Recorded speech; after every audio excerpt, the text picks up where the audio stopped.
Well, firstly, I'd like to thank Liz and Simon for the sterling effort in organising Craig's funeral. And as we all know, it's a very sad time and it's an absolute tragedy that Craig's left us so soon. But part of the reason we're here, as this man's just mentioned, is to celebrate the life of my brother Craig. I'm sure if he's watching us now, he'd want us all to put our sadness aside and to celebrate the good times that we all had with him. And knowing him as a brother, me and Craig didn't always get on. We were somewhat like the Gallagher brothers from Oasis, but with a better football team behind us. And generally a better class of clothes until I became a bit of a scruffy hippie. But it's been an absolute honour to have him as a brother, and Craig had a number of qualities that were absolutely exemplary. Like this guy's mentioned, he was a grafter, an hard-working lad who ran his own building firm for around 2 decades. And I had the pleasure to work with him, as I'm sure many of you lads did in here. I worked with him on the Farnborough Air Show in the 90s with his good friend Anthony Edwards. Worked in Cockermouth in the Lake District with another good friend, Sean Dunn.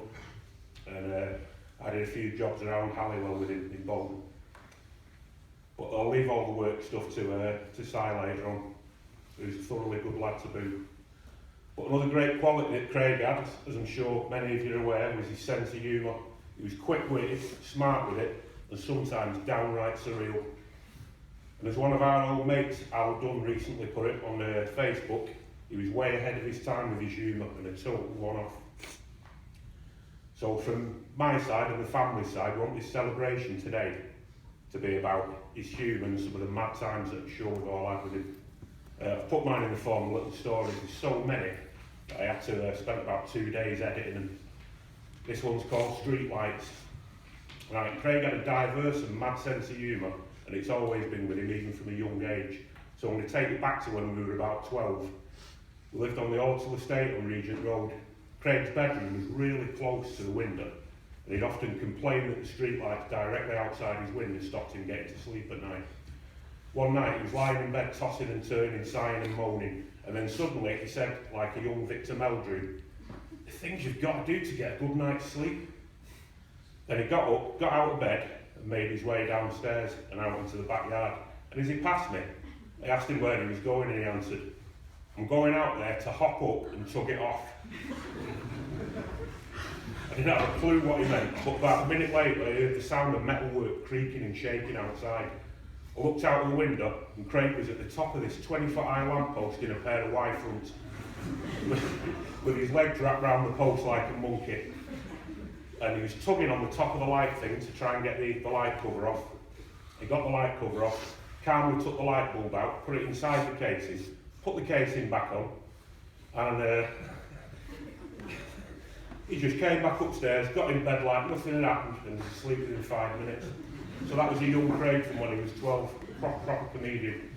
So let's fast forward a bit into the hedonistic days of the 90s. During the 1990s in the rave era, Craig started coming to Glastonbury Festival with us. At the time we were scruffy pot-smoking punks, and Craig was this sharply dressed cool dude with long hair, very reminiscent, many would say, of the Man United legend George Best. And one year, we had the barefaced cheek to take a pair of ladders with us. Every year, Glastonbury just got more and more pricey, and working class people like us were priced out of the market. So the idea was to stick the ladder up against a security fence and get into the festival for free.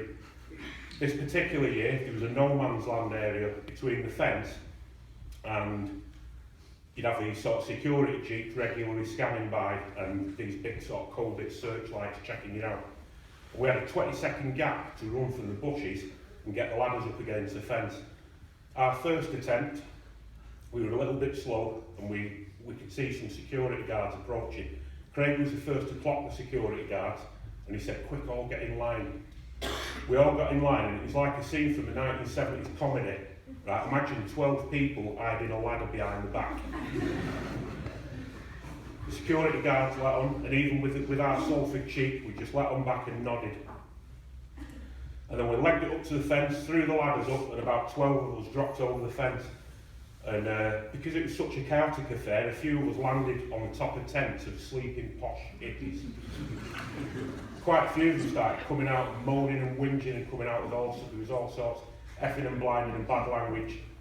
And remember, this was Craig's first time of going, but he already sort of had the vibe about him. And he stood in front of this hippie fella and really calmly went, "Why don't you stop moaning, you're at Glastonbury Festival?"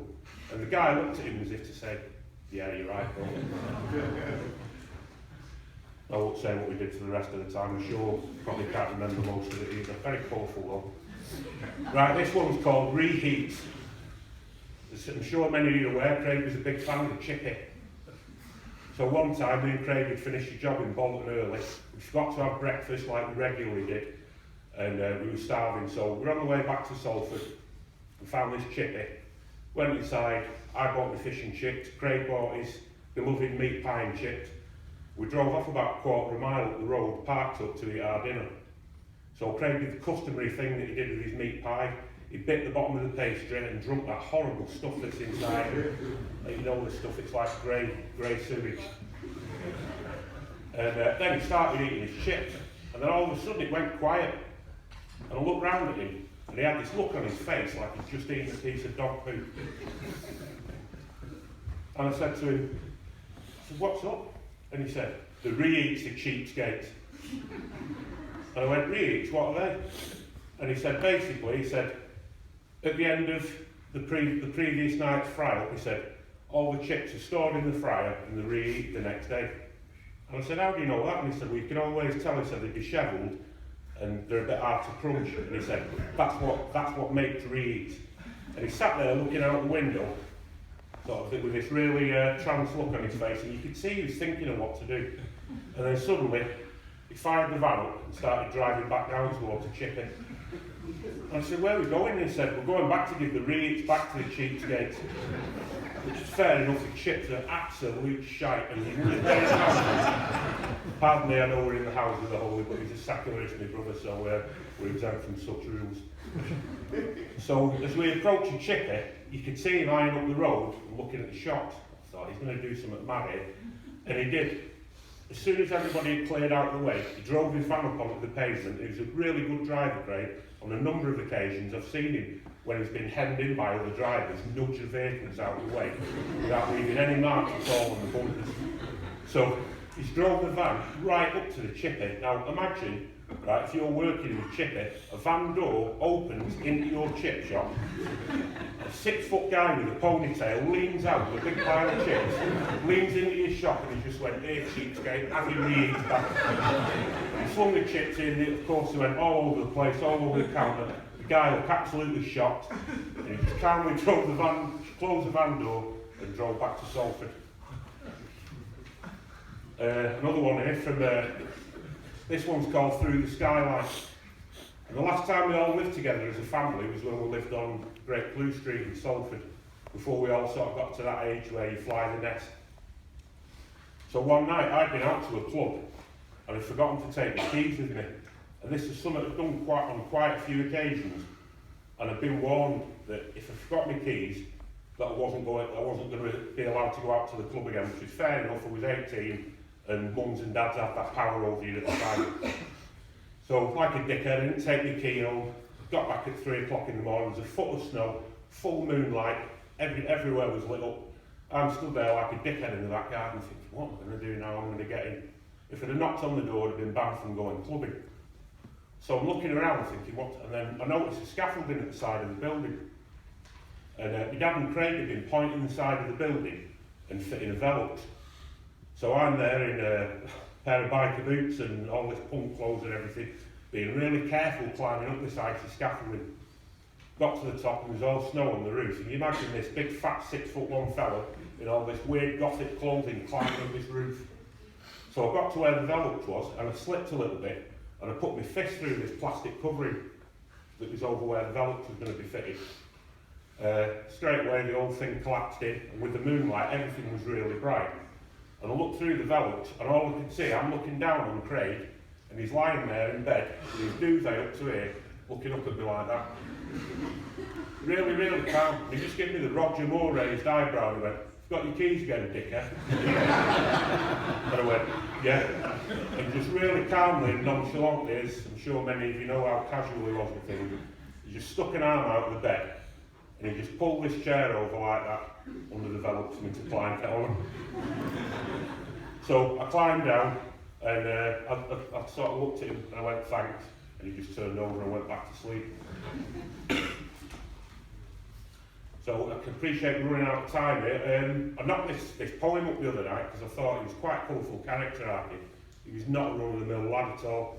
So I've tried to encapsulate a lot of the time I spent with him, I'm sure many of you lads and lasses did in here. So I'll call this the end of the beginning. Right.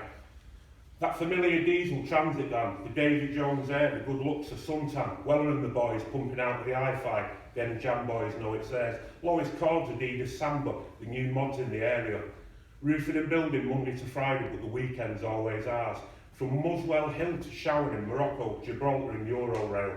The lads from Salford dancing across Europe, blazing the Salford Trail. And as the years go by, we all grow up and accept what we did and didn't do in our youth. And though our bodies grow old, keep it bold and remember the Salford lad with the Davy Jones hair and the spirit he shared when we laughed at his jokes with that glint in his eye and the smile on his kite as he joins the stars in the sky at night.